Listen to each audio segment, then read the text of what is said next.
Hey everyone. Today is Monday, the 19th of July, 2021. I just got back this morning from an excellent weekend of Star Wars cards. An amazing weekend. It is great to be back in person after the pandemic. So amazing that we have a vaccine and can safely travel and see each other once again. Um, right now I'm going to do a tournament report talking a little bit about the decks I chose, the meta, and going through each of my games. Um, Unfortunately, since this was an in-person event, not online, I don't have a ton of visuals. I don't have like a jump replay to show you for a lot of the games, so most of it will just won't have a ton of visuals to look at, but you can either put this on in the background of something and listen while you're at work or something like that, and not worry too much about missing out. I will pull up some deck lists at some points, uh, but in general it'll just be sort of me rambling, more like an audio tournament report. But I did want to just go ahead and stream it live, because then rather than just do an audio report, because then people might pop into the chat, the Twitch chat here on my channel, and can ask any questions or chime in with things if they were any of my opponents and remember particulars from the game or anything like that. Let's see. Coming into this event, I'm going to start talking a little bit about prep. My team, yeah, Batmouse, it was really good to see you too. I love seeing that you traveled to a major. I hope you can make Worlds. And just a blast. Good event for sure. So coming into the weekend, my team actually prepped more for this. I tested more for this event than I have in a whole long time. My team was doing some, like, we called it a poker night. We were doing like a weekly group call on Discord and playing a few games and just chatting, and it was a lot of fun. And so we had been testing a whole bunch of different stuff, and we put one thing we picked up on when watching Jemp was Desai's Bring Him and Old Allies decks, and so he had built these and played a couple games with them, and he was doing a lot of private testing too, and so we looked at and made sort of our own version of some of them and iterated on it a little bit. So first of all, big props to him for he is, I think, one of the more innovative deck designers in the game today. There was I played Bring Him and Hayes played Bring Him, and I know Desai and some of his teammates like Justin Miyashiro played it. So that was big props to him for that. Hang on, my computer just made a noise like there was a message. I gotta check that my mic is working or something. Oh, Matt Carulli added me because there was a problem with the deck list page with some stuff out of order, and it looks like he just fixed it. So thanks, Matt. I don't know what my stream is showing right now because I just switched. I started like a virtual desktop to, oh geez, what's going on, to stream this thing. And anyway, I don't know if that went weird, but anyway, Matt, thank you for fixing that, and everything you do with making the community better and all the online stuff, the website stuff. I was saying Desai created some good decks. He created a good Old Allies. I think the one that Charlie's isn't here because he must have submitted it in sort of a weird format. They're going to work on uploading the rest of these over the course of this next week. And Kevin's isn't here, but let me see Kessling's. I'm betting Charlie's was similar. So this isn't quite the Desai. Desai's had only 2 battleground locations, and then it used Wisa's and Boss Nast Chamber for activation, and so it sort of limited the number of Jakku locations. A little bit different than a traditional build, but so he did that and sort of pushed the envelope. If we look at Sperling's list here, yeah, that's what he has. He only has the 2 Jakku battleground sites. So that was sort of a Desai build, and we saw a lot of innovation. The meta accelerating really quickly in the week before the event. In that, because of this Bring Him deck, people started playing things like combined fleet action in their deck, which is, General Leia suspends Admiral's orders. So traditionally old allies wouldn't play any Admiral's orders, but because the Bring Him was getting multiple destinies on the ground and was really strong, we saw people adding in combined fleet action. So then as a response, my team added in Grand Admiral Thrawn to suspend the Admiral's order, and some commands to pull him. So we saw the meta iterate really quickly I would say the last week before the event, in that Desai created the Bring Him maybe 2 weeks before, and then a bunch of people were testing it, and then because of that, people went, oh, people are on Bring Him, so we need to add in combined fleet action to cap the destiny. And then my team took that the next step further and went, we need to add in Thrawn to suspend their combined fleet action to be able to draw our multiple destinies. So a big chunk of this event of making the top 8, I think, was meta calls, was having your thumb correctly on the pulse of the meta. And if you look, Charlie and Dennis, and I'm sort of wandering a little bit here before I get into my actual game descriptions, and so hopefully you all don't mind, but just sort of going through the thought process of prepping for the event and how the meta evolves, and hopefully give you guys some insights into that sort of thinking and help you for prepping for a future major. But if you look at Charlie and Dennis, they both played map, and they both finished 7-1, and were really phenomenal on day one.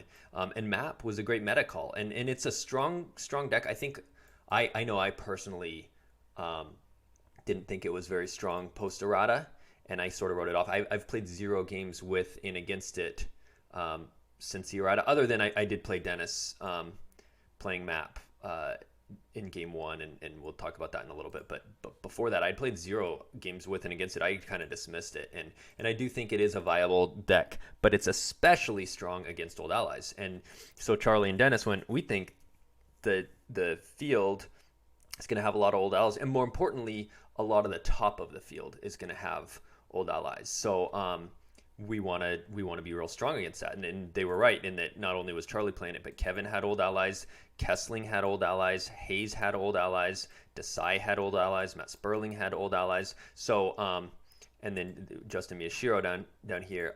So not only was there a fair amount of old allies in the field, a fair amount of the top 10. There's 1, 2, 3, 4, 5, 6 of the top 10 light sides were old allies. So that makes map a great meta call, because map is just so strong against old allies. So when you're working on making choices for a major, sort of having your finger on the pulse of the meta is pretty important. Although one caveat I want to add to that is I wouldn't play a stronger deck that you are less comfortable with and will play less well. I think it's more important to play a deck, a worse deck, and play it well than play a better deck but not play it very well.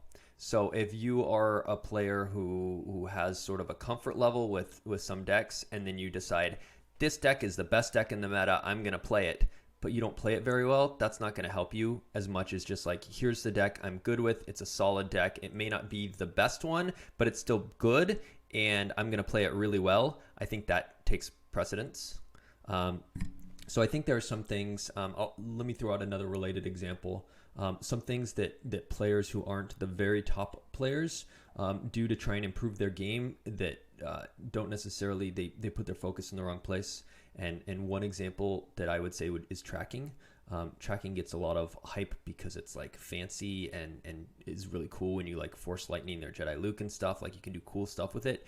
But I think a lot of players would be more well served working on their decision making and lines of play instead of working on tracking. Tracking is a cool add-on skill, but if you're focusing a bunch on tracking and it's like, cool, you just made this sweet play where you like set for stunned their bail so you could shoot down their Tantive, and then you lost the game.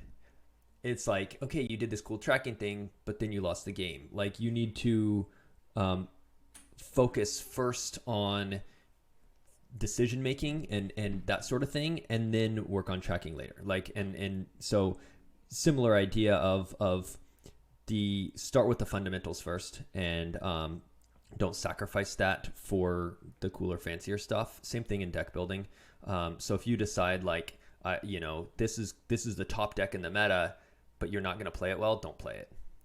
But anyways, if you can figure out what you think is good for the meta, you can add in some counter cards or some tweaks to the decks you're more comfortable with, that sort of thing, or work on widening your range of decks you are comfortable with. But anyway, so map was a great meta call because of all that old allies. Like I said, Hayes and I both added in that general, or the Grand Admiral Thrawn virtual, into our bring him so that we could deal with the Admiral's Order. So things like that really is where we were. The week before the event, I didn't like light side at all coming into this event. I think let the Wookiee win. I couldn't find a strong build of it. I know Dennis went 4-0 with his let the Wookiee win mains deck, which is, let's see, JNap says I'm 100% describing CRG with Prophet this weekend. Okay, so that's probably a great example. So CRG played Prophet, his Peaceful Prophet, and I played against him day 2. We'll get to a description of that more a little bit later. But CRG played his Prophet, and it's probably not the best deck in the meta, like the tier 1 type, like this is amazing and a bunch of people should be playing this, but it's a strong deck and he's played it a lot. So he knows, like, here are my outs, here's what I need to be digging for when I do my use pile pulls. I'm looking for these cards and these cards. When I'm, checking my reserve deck, I know if these key things are activated. Like, he's played that a lot. He plays it really well. He used it in an online event, like the Gym PC, I think, I think he blew out like Paul Myers with it, if I recall correctly. And so it's a good deck, but he plays it great. And so that's a fantastic example of playing to your strengths. Anyway, thanks. Good point, Jared. Anyway, let the Wookiee wins. I couldn't find any good builds that I liked that beat stuff. Dennis did go 4-0 day 1 with his it's a Chief Chirpa's Hut one, so that means he starts like my father before me, and it's a massive Jedi Luke one. One reason why I didn't like this is having that finger on the pulse in the meta and knowing that Brigham could be seen is I think Chief Chirpa's Hut really struggles with Brigham. Because you take away Luke, and that's their main like fighting power. And now, I mean, they've got other good characters, right? Like there's Anakin, there's a Bowie, there's like a Qui-Gon, there's some EPP Rays, or OG Ray, depending on what kind of builds you do or whatever. But like there's other strong characters, but without the Luke, they don't really hold up to Brigham's characters, where Brigham's, like adding Battle Destinies and, likely eventually can just turn Luke even. So I think this really struggled with Brigham, and that's one reason why I didn't favor it coming in. But I wasn't really liking light side. If we look at light side, there was a bunch of old allies, and that was one I was considering. Watch Your Step I was considering. I didn't bring it. I only brought 2 light sides with me. I brought No Idea and I brought Diplo. And my Diplo, again, was tuned to the meta in that, let's see, I think it was pretty similar to Jeff Levine's Treadwell on Jimp. I had been talking with him a little bit too, prepping for the event, and we had added in the Blue 11 and the Combined Fleet Action to help with the Diplo match. So the Diplo I had brought had the Combined Fleet Action for the Brigham match. Like it was tweaked for the meta, but there was still just a lot of matches I didn't really like for it. So I wasn't really happy with light. I ended up on No Idea, and we'll take a look at that list in a minute. Actually, we might as well So I ended up with no idea.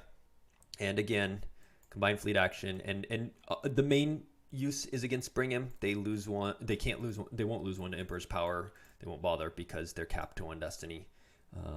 So yeah, it and then also it's just good. It has blue 11, and blue 11 pulls like 11 characters in this deck. It pulls Baze, it pulls Utani, it pulls Chirrut, it pulls Melshi, it pulls Vanden Willard, it pulls Pow, pulls the indoor commando team, it pulls Leia, it pulls Jin, it pulls Saw, it pulls Taidu. So not Beaumont because he's Rebellion, not Republic. It needs a Republic character, Republic non-pilot warrior ability less than 4 or less than 5 because it can pull Leia Rebel Princess. So it pulls like 11 dudes in this deck. So you've got two of the Admiral's Order, so you can sit at your system, cap them to one destiny. You pull your blue 11, which pulls a bunch of dudes. You move over to the beach. I'll go ahead and open up a Jimp deck list right now. Light, no idea. This is out of date. This is not the list I played. So I don't have it on Jimp. I had, made some last minute changes. So this version actually, yeah. This is not the version I played because I dumped the Wisas. I had the Wisas and a Boss Nass Chambers, and I had cut those, and I gained some extra slots. So there was like some more characters in here, and anyway, so this what you're looking at right now is a couple cards short. My entire list is here on the, if you go to the Star Wars, you go to the home page and you go event deck lists and you click on Nationals. You'll see I'm there number 4, no idea. And so here's the actual list I played. This Jimp one is a little bit out of date because I, last minute tweaks. I decided I didn't need the extra force from the Wisas. But this is essentially the deck. Kessling points out between Brigham and ISB, most of us moved off Let the Wookiee win quickly. Yeah, the ISB, that's another point. So besides Brigham grabbing the Luke, ISB is pretty tough in that they can just like stack a docking bay with a walker, and they can drain a bunch in space, and just they grind you out. They retrieve one with the objective, and they just win. So it is, yeah, Let the Wookiee win struggles against ISB, struggles against Brigham, and so Dennis did great with it, but I don't know what matchups he saw, but that's what I was worried about with it. So ISB, or no idea, I liked a lot. I think it has a good matchup against ISB, because if you can find your Blount, or you play 2, little foreshadowing there for you, then you can deploy Tanev from your reserve deck with your objective straight to their Coruscant system, and put Blount there. I did wonder if some people were going to switch off the Coruscant system for day 2, knowing that Blount in Tanev 4 was a threat, and switch to the site so that they could at least go down to the site and double agent or Never Yarnell or Trample. And so I did wonder if people were going to switch to the site for day 2 and add in some Never Yarnells and Tramples to deal with Blount. In which case my plan was to use the Admiral's Order to pull blue 11 to their site, like deploy a spy there first, and then pull blue 11 to that site, and then put Blount on board blue 11 so he couldn't be trampled. But could he be Never Yarnelled? Yeah, it's just at same site, not present. So they could still Never Yarnell him. But I was wondering if people would. They didn't. But that was my plan, is put him on blue 11 to make him not trampleable. Of course, I also did have 2 perimeter scans, which Sam Yoshi on Jimp messaged me like, why are you playing 2 of those? I normally don't like shield pullers. I don't. Just as a philosophy, I'm going to go on a side rant here. I think shield pullers are like super overrated as cards. People are like, oh, I pull my shields. I don't like. I'm happy with 4 shields. 4 shields is a lot, and like if I get, it's rare that I get shield busted because I know what shields I need to play, and I choose them wisely. And so sometimes it'll be like, yeah, I wish I had this shield, or maybe I pulled the weapon left shield too early and it was a waste or whatever. But like in general, 4 shields is enough. What you're saying when you play a shield puller, let's ignore the other text that it does for a minute. What you're saying when you're like, I like having a shield puller for the purpose of pulling a shield, is that whatever my 61st card in my deck is, it's worse than my 5th shield. I would rather be able to deploy my 5th best shield than have my 61st card. And like, I have trouble believing that, because I have so many good 61st cards where I'm like, ooh, I really want this in the deck. Ooh, I really want this in the deck. And I'm like, ooh, do I really want that 5th best shield? Is the 5th best shield really better than like the extra whatever card that I could add in? No. So for me, shield pullers are just like very meh. However, sometimes they're necessary, dependent on the meta, because of their other text. And specifically, Hear Me Baby Hold Together, when like Crush and I Have You Now is big and you're doing, Hitco, you need some Hear Me Babies. Or I like it in light mains because Hidden Weapons is a scary card. And so I like Hear Me Baby Hold Together for that. Perimeter Scan, I had 2 of them because Trample's real scary for this deck. And in the meta, I thought some of the Bringham's were running 1 Trample to go with their multiple Blizzard 4s, just as like a control card. So there was some Bringham's that had a Trample in it, going into the event, the week leading into the event. ISB often runs a Trample. I think the new Allies guys didn't, but ISB often runs a Trample. And the Tigidawat Cloud City Occupation deck runs Trample. And so, and they might just go try and take over your beach. And so Trample's a real scary card, so you want to make sure to be able to cancel that. And Blizzard 4 was all over the meta. It's in ISB, it's in Tigidawat, it's in Brigham. And so if you can just block Blizzard 4 from downloading something, that can be pretty big. And then Stormtrooper Garrison sometimes seen. Boba Fett Bounty Hunter sometimes seen, like in AOBS. So it's just I liked all the extra stuff it did, and 2, because I want to have it in hand. Like, I don't want to be like, yay, I got my trample protection, and then they're like trample and it's floating somewhere in my deck. The 2 is for consistency. And then double free red combo, because I expected lots of Tigidawat. There was not much in the field, turned out, but that was one that I expected a fair amount of, so 2 of those. And I found that the deck it wins once you have 2 of those. And so the way this deck operates is like, it's a real grindy deck. You basically, you pull your ships, you set up a stack of dudes either at the vault or the beach, and you just drain and damage. You get Luke up in space, and you ping retrieve. You ping one with Stardust, and you go projection. You have double projection to shut down their drains and menace fades. So your goal is to just kind of, it's almost like ISB, and that you're just trying to lock them out of damage. Like if they take over your beach, you drop a projection and you just go to the vault and you go, okay, you can drain me one there, whatever, Luke's retrieving it. And your goal is to just kind of like, or Black Sun, you're like, okay, I get Luke down to flip you back, and I'm just putting projection on 2 of your Coruscant sites, and Menace Fades is stopping the Fist adding 1 at the other site, and I'm just going to reduce your damage really low and retrieve some of it and just do slightly more damage than you. Get random retrieval with 10 min and things like that. So sort of just play a bunch of scrubs and pile up and lock them out and grind down. So that was light side. I wasn't thrilled about it, but it seemed decent. Dark side, I like the Brigham. I was debating between a lot of different dark sides. I don't know if you can still hear me. My computer just switched windows again. Let's see. Hopefully that didn't cut out my mic there. Am I still live? What's going on? Something's all gray and weird. All right, I don't know. I think that worked.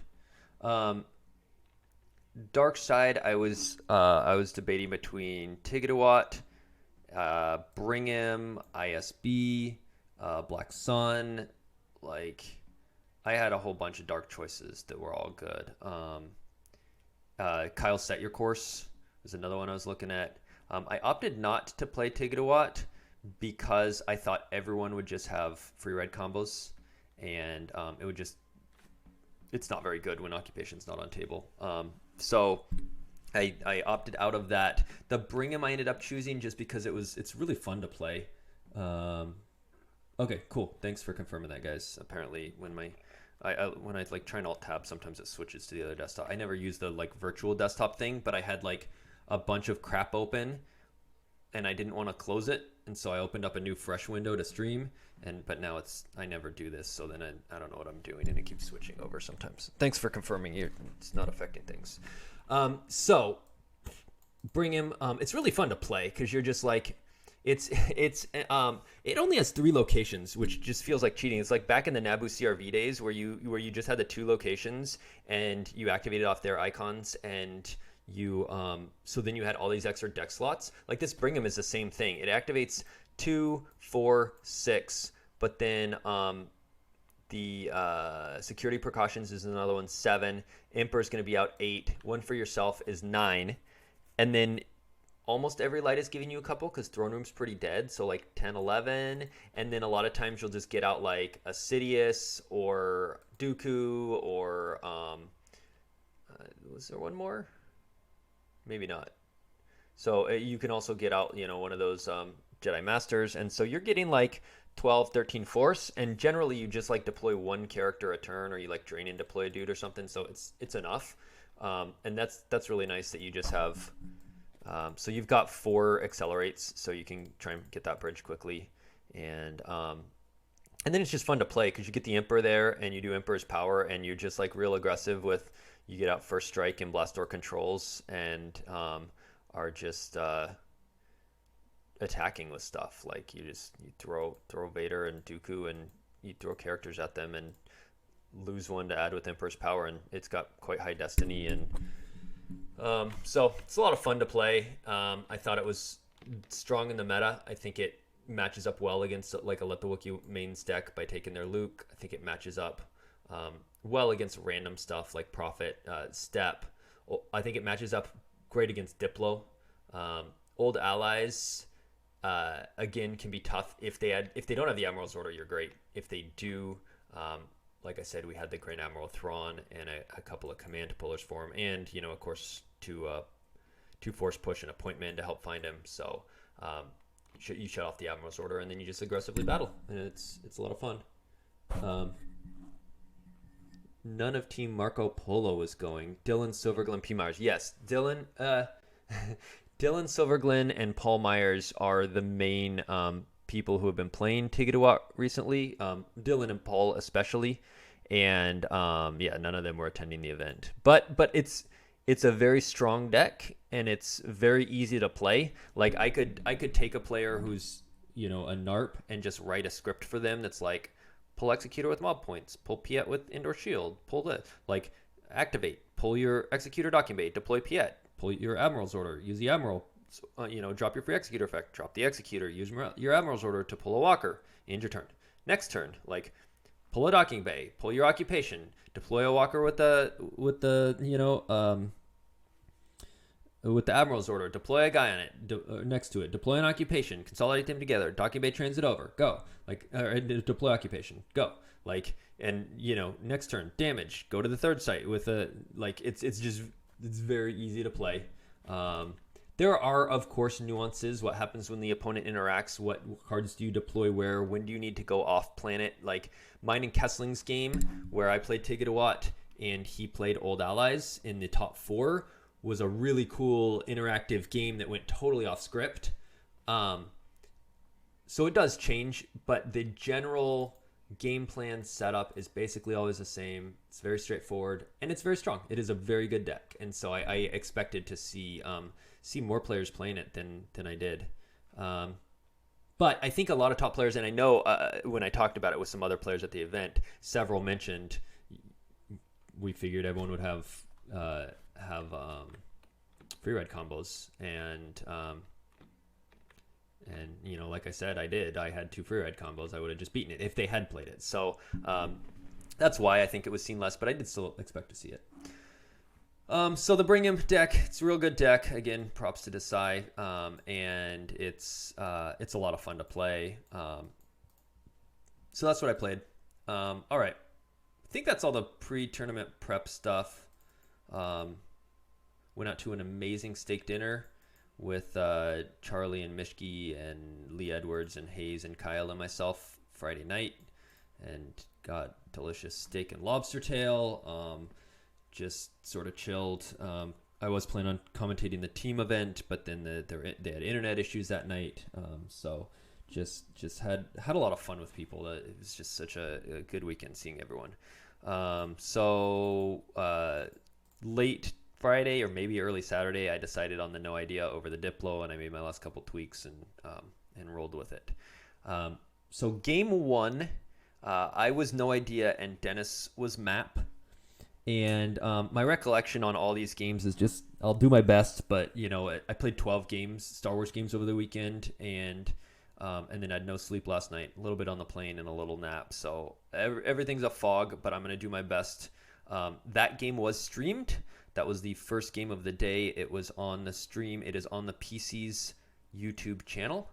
So if you want to actually watch that game and see the commentary on it, you can go watch and see how bad my memory was. But I'll tell you what I can recall, which actually is not very much. I set up a bunch of spies. He had trouble. He actually he was activating everything he needed. Like, I think he activated the Emperor first turn, so he had to get him out the next turn. So he just like deployed some random stuff turn one, and I meanwhile was like pulling ships with my objective and just like drawing and saving.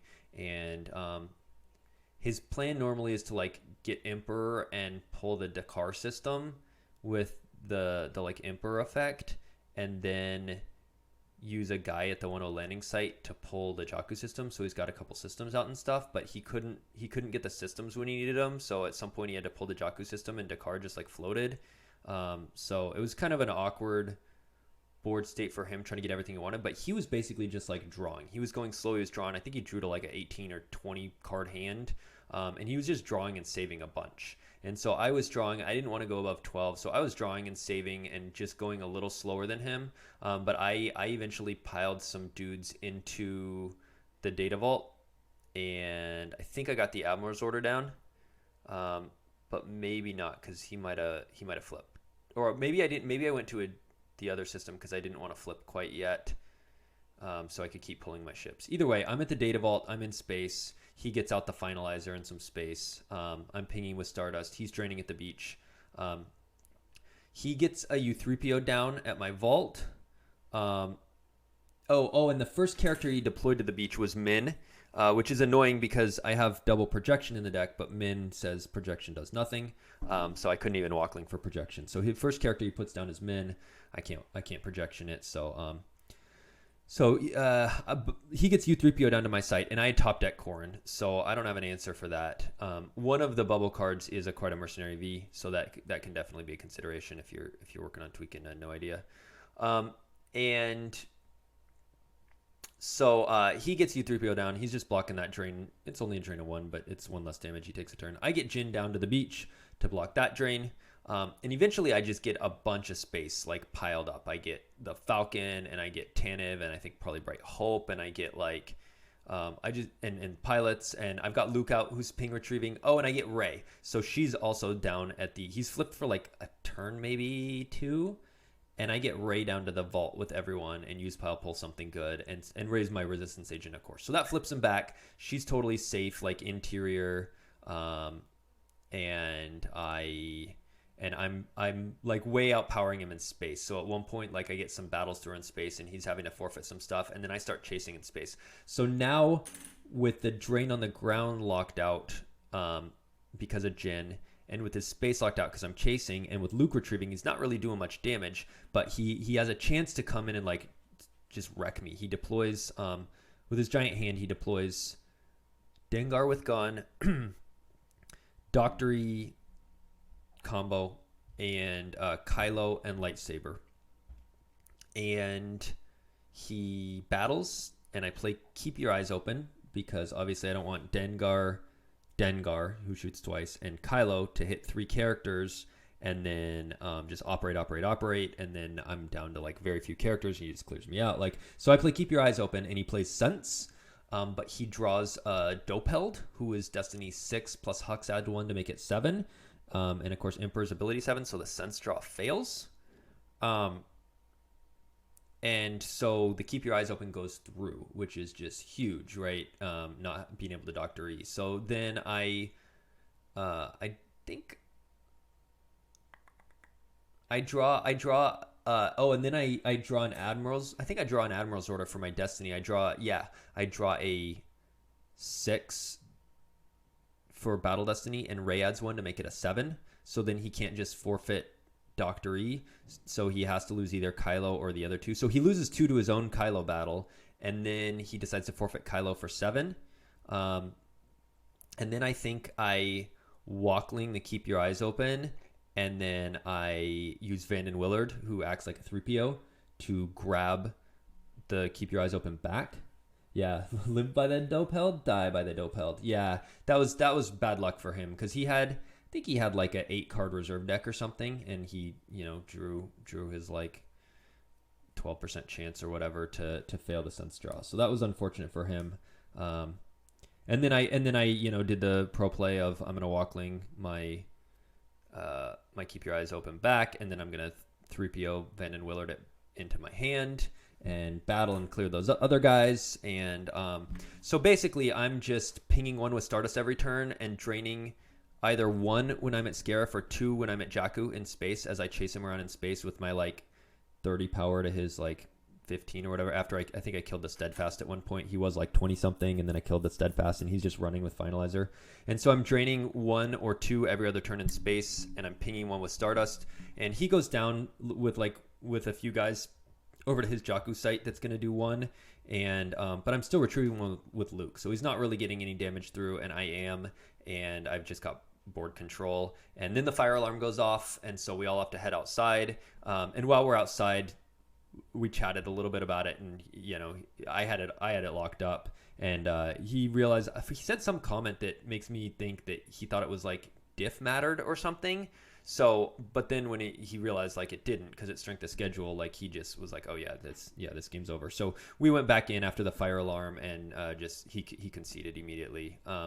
So that was basically the game is I stack everyone. I get Ray there, so he's flipped back. I get Luke in space to ping retrieve, and I ping with Stardust, and Jin blocks a drain. And for the other drain, I could either projection, or I was going to come down with some spies. And so yeah, it was a straightforward game, but the huge turning point, of course, was the missed sense on the Keep Your Eyes Open. So I'm 1-0. And everything went according to plan. My next game, I am bring him before me, and I play against Stephen Harpster's Let the Wookiee Win. Where is Harpster on this list? Oh, he's not on he doesn't use GIMP, so he didn't submit it in the right format to already be up here. But he has a Let the Wookiee Win mains. It's a Chief Chirpa's hut mains. So I'm sure it's very similar to this, Dennis. It's all like, you're going to have 5 Lukes, you're going to have 1 to 2 Sorry About the Mess combos, 1 to 2 Clash, you're going to have like Whisa's Speak with the Jedi Council. Like, there's some flavor choices like a Barrier Canceller or an Under Attack, which Under Attack is a good call in this meta, for the same reason I was talking about the Trample Protection earlier. You'll have some little flavor choices, like you have 1 Blaster Deflection, or do you use a Dodge or a Jedi's Concentration or something, or or you're using Ray with Saber or OG, but essentially very, very similar deck. Harpster was playing that. Like I mentioned earlier, though, let's see, how did this game go? I came down with, I got my Emperor set up, my sights. I came down with Blizzard 4 and Vader and his Saber to my indoor site, and he came down with Luke, so that he didn't lose to Your Destiny, over to his Kashyyyk site and deployed a Saber on him. So and then the next turn, like, I paid to drain for 3, and then like I drew and saved, and then he like paid to drain 3 and like drew and saved, and then he paid to drain 2 because it was his Cash Excite with a Luke Saber. So I'm draining 3 and he's draining 2. So my next turn, I'm just like, I paid to drain 3, and I like drew and saved. Maybe I think I deployed maybe 1 extra character, but maybe not.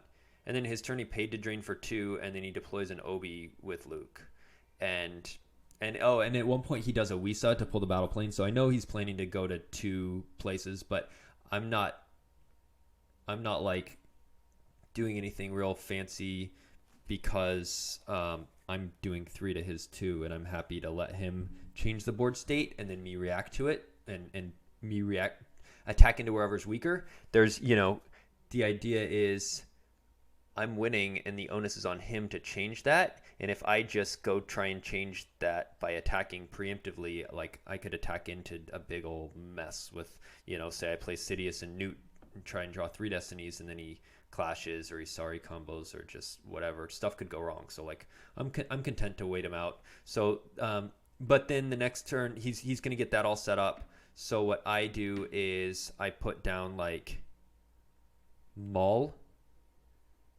and Phantom Menace in front of Luke and Obi. It's Obi-Wan Kenobi virtual that has the hand swap. And I put down Maul and Phantom Menace, and then a Sith probe droid, and I put like Ninth Sister with the Blizzard 4, and then I probe droid Vader over, who captures Luke. So now he's got, I do that after he goes to the battle planes. He goes with like Chewie with Bowcaster and like Solo and someone else, a third character like Hera or something, I don't know. So he goes to the battle planes and deploys all that crap. So now he's going to do 4 to my 3. So that's when I go Maul, Saber, Phantom Menace, and warp Vader over with a Sith probe droid. So now he's doing 2 at the battle planes. I'm doing 2 at the forest clearing, but I've captured Luke. So now it's Obi against a Maul and Vader with Phantom Menace on table. So he deploys some characters into it, and we battle, and I think he has to stack a card, and like he loses some stuff. I'm losing to like Emperor's Power, but I'm doing a lot of damage. And then at one point he doesn't have a force saved, so I play like First Strike and I battle and get in just like a ton of overflow, like 18 overflow, I think. And so he just has to peel a bunch, and that's basically the end of the game. Without Luke, it's it's hard to fight very efficiently. So I get a big First Strike beatdown. And I think he had some like helpful cards in his hand that he couldn't play, like a deflection or like a leadership to limit my destinies or something. But First Strike is good. So my next game is my No Idea again versus Kevin Shannon's ISB, and he does a free executor, and I set up at the data vault and get some ships out to like random location. I get out the Tanev and start to drain, and he puts a spaceport docking bay there with some random ISB guys to make it a drain 0, -1 from the objective, and he takes over my beach as well with like Veers, Inwalker, and Garrison, and a bunch of stuff like that. I think he deployed all that onto my characters. I had to pilot the beach, and so then I had to move into the vault. So I was doing 0 at the vault because of the drain -1. I was just pinging 1 with Stardust and retrieving 1 with Luke, and he was draining a bunch more. But then I was able to turn the tape, and then I put I think I put a projection on the beach.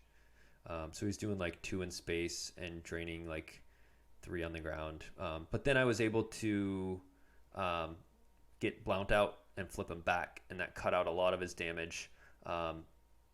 And then there was one turn he tried to go to like 2 systems, so he like moved. Oh no. This was before he did that. I deployed a ship in front of his executor so that I could enforce my admiral's order for the turn. So he moved like Vader, Callus, Stormtrooper Garrison,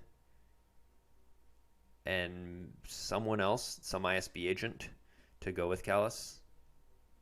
I think Callus? Yeah. To the vault to attack. He was going to get 3 destinies between the Stormtrooper and Callus and Nobility. So he was going to get 3 destinies, but I deployed like Bright Hope or something stupid in front of his Executor. So that enforced my Admiral's Order to cap him from 3 Destinies down to 1, and I battled with a bunch of power, so I outpowered him by like by exactly 18. It must only capped him from 2 to 1 because he must not have had another ISB agent, because I outpowered him by exactly 18, and Callus's 6, the Garrison 4, and the Vader 8 exactly covered. So I was able to clear Vader, Callus, Garrison, and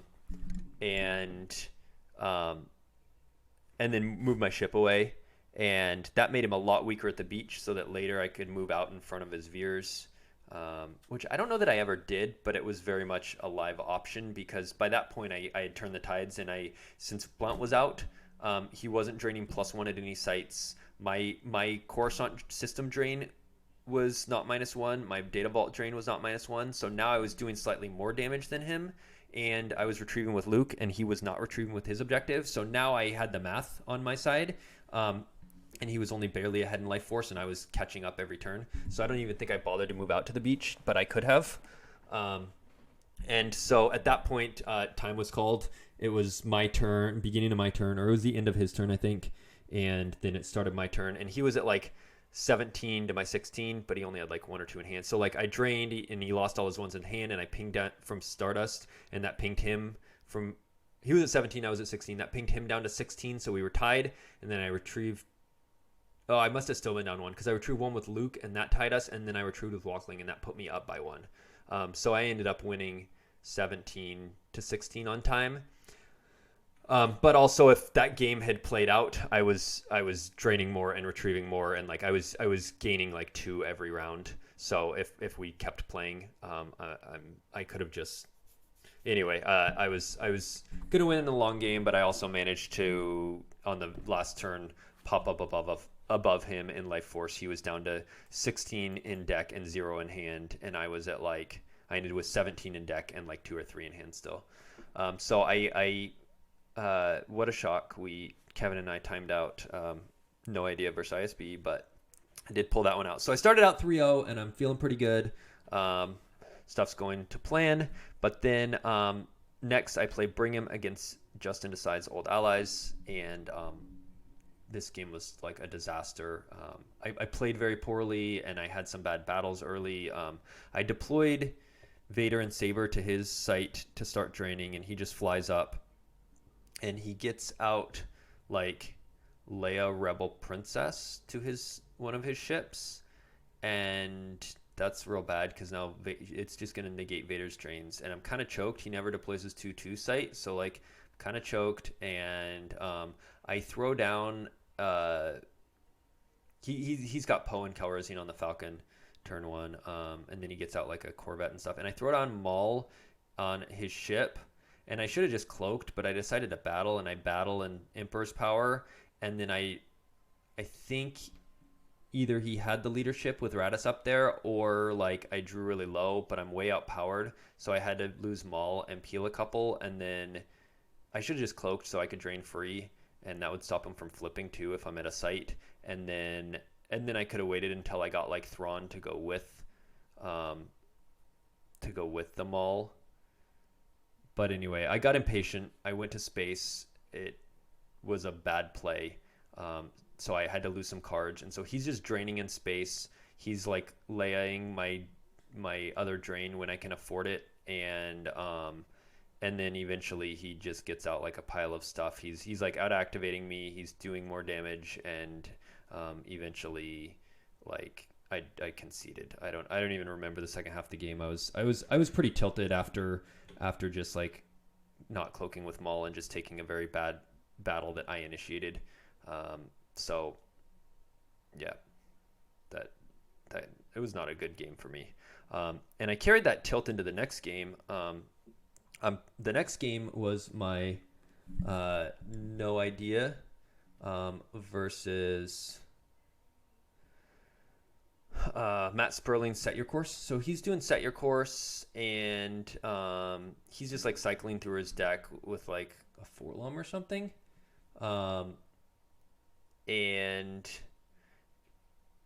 it must have been Forlom, because he's pulling a Krennic with his objective, because it has Death Star in title.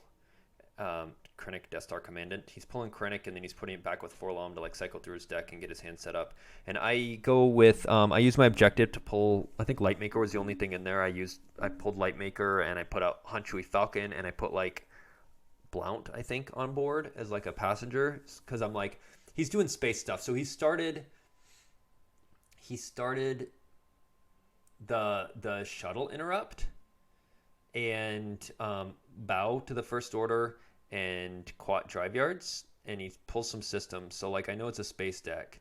So and he goes like he deploys shuttle, which pulls Kylo to his Death Star docking bay, and then he like deploys an Emperor with it, and he disembarks Kylo. And so he's like set up to drain free, but he's gotten a bow pull, and he's been cycling and stuff. So I go like Hanshui Falcon with a Blount passenger and Lightmaker, and I'm like, that's fairly safe.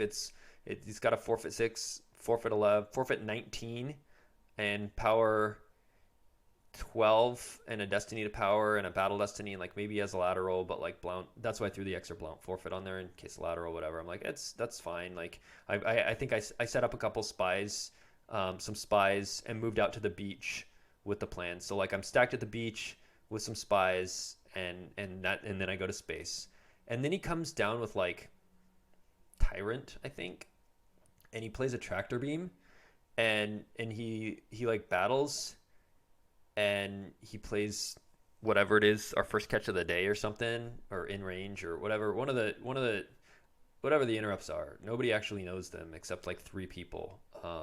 And they like play all their interrupts. So he's like, I target it, and this adds 2, and then he plays like one that used can add 2, or lost. He plays it lost to add 4, and then he draws like a 6. So he's like, I'm a million. And so like he just instantly captures the Falcon mid battle. So it's just Lightmaker against his ship. And he gets a Destiny because KDY. So I have to lose the Lightmaker in like 4, and I have a Hujix, and I use the Hujix. Yeah, in range. So nobody knows it except the people who play tractor beams and Adam Fletcher, because Adam Fletcher knows everything. That's why people joke he's like Siri. So in range, he captures a Falcon mid battle, and I'm gonna have to like peel 4 with my Lightmaker, so I Hujix it. And so then at this point, I decide I need to spread out on the ground, so I go into my data vault, but like too thin. I think I just put like a Chirrut in there, and this was dumb because then he comes down with like EPP Vader, and then he throws, since I'd already used a Hujix, he put me on not having 2, so he just like throws random crap with it too, like a Merrick Steel and stuff. But he was just, and some other characters, there was like 4 characters he came down with, and he goes to swing with Vader, and he's like he goes to swing, and he like flips over Destinies right as I'm going like, I want to cancel that, and then he's like, oh, but like, do you cancel the targeting or the draw? And like I read it, and I'm checking, and I'm like, I think it's the targeting, and he's like, well, it's too late. And like we talk about it for a minute, and I'm like, look, there's no scenario, whether it's the draw or the targeting, there's no scenario here where I'm not canceling, like where I'm just going to be like, yeah, I'm going to risk letting you hit. And so yes, you flipped over the Destinies, and yes, that's information, but like you were going kind of fast, and like obviously my intent is going to be to cancel. Like anyway, he was cool about it. That's the end point of this story, is like he was like, yeah, you're right, like it's fine, you let me cancel. I realized anyway I was defense value +2, and like it was a miss anyway, but he was cool with realizing like, yeah, that's fine, you wanted to cancel, that's fine, you can cancel that. And so I appreciate that. That was a classy move by him. But anyway, I put my character out of play to cancel it, because that was what my intent was, regardless of the fact that we had seen the Destinies, and then realized like, nope, he is defense value +2. That's a miss. My intent was to cancel it, so I went ahead and put the character out of play, and canceled the thing, and then the first one that he had drawn for the swing we used as his Battle Destiny. But anyway, it didn't matter. It was a moot point, because then I was still down, even with my forfeit. I was still down by like 10 or 12 more. So then I peeled like a bunch more from that, and then I was just like so far behind. He's like, I was draining 2 at the beach and pinging 1, and he was draining like 4 in space and 1 at the vault, and and plus I had already peeled a bunch and stuff, so I was just way behind. So I conceded. He crushed me. Like that tractor beam deck just is it was a very well designed deck and a very well played deck by the player. Yeah. So tractor beams are.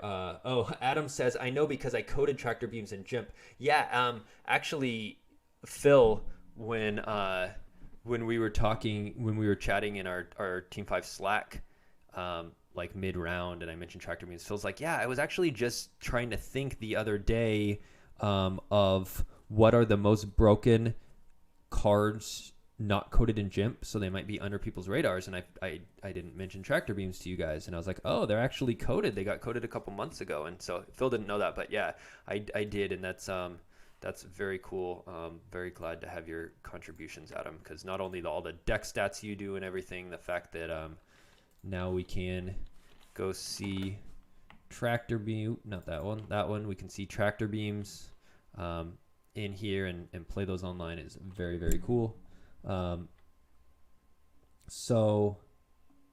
Batmouse in the chat has a tractor beam deck he is offering to Joker King, which is very cool of him. Everyone go bother Batmouse if you want to see a tractor beam deck, or actually Matt Sperling's deck. Which tab are we here? Let's just start over here. Go to deck lists. Here we got. Let's look at Sperling's tractor beam deck here. So yeah, he's got a couple Forloms, and he's got Krennics to cycle. He's got Kylo and Hux. Oh, Hux was another one who went down to the Data Vault. He went at EPP Vader, and he went Hux to like used pull and Merrick Steel, and not very many tractor beams, but they were effective. He played like a flawless marksmanship. I think that was the ad 4, an in range, and then a flawless marksmanship. He doesn't actually have a ton of tractor beam a ton of slots devoted to it, between 2 tractor beams, a homing beacon, flawless marksmanship, 2 in range. But because of his bow used power pulls, he's able to get them out effectively. So this looks like a fun deck. He's got some space guns, the laser cannon battery, and tie guns that it can be used, of course, on Onyx 1 and 2. He can pull the finalizer with his bow and the shuttle with the interrupt, and then he's got Stalker Tyrant that he can pull with Death Squadron, and so he's got a lot of like Star Destroyers and space weapons and tractor beams, and then he's got some random ground stuff, and so anyway, yeah, he just crushed me. It was not close, and that was game 5. And so now, after starting 3-0, I lost to Desai and I lost to Sperling, and now I'm 3-2, and I'm like on the cusp of losing, on the cusp of not making the cut at 3-2. Like, I need to win out. I need to win my next 3 in a row if I'm going to qualify. So it's what's it? Lose and go home is the term, or something like that. So my next game, I'm playing Brigham. I'm playing against Mike Turner's Watch Your Step. I think Brigham is quite favored over Watch Your Step. However, he played this like really well. I got out.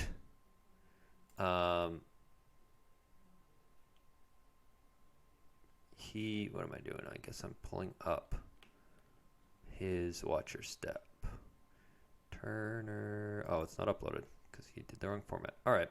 Well, he was doing Watch Your Step. I get Vader with Saber out turn 1. I think I activated the Emperor, so I just wanted to use some force and get Vader and Saber out and to his Cantina, and he like plays projection and pulls a Luke for real cheap and gets a used power pull and like moves Luke in to be captured. And so I start losing to my objective, and I'm draining, and I can't find a ship for a long time. And so like I'm kind of taking over the sites, but he gets down like a character and is able to dodge away. I don't have my Lana combo, and so he's kind of messing around on the ground, and he gets a Kessel Run set up, and he's draining in space, and like he's got like a stacked Falcon at Kessel. He goes Mirax to Tatooine, and I'm able to get out a Maul and ship and do a Emperor's Power and get in a couple High Destiny and clear out the Mirax in the ship. So now I'm established in space, and I'm at least draining free, but I've lost a lot to Emperor's Power and my objective now, and to some of his drains. Most of the time I'm at 3 battlegrounds to make the castle only a drain of 2, but it's still starting to add up. And I decide I'm just going to go turn Luke. I'm just going to track some cards, and I got 2 stacked on Insignificant Rebellion real early, or not real early, but by mid game.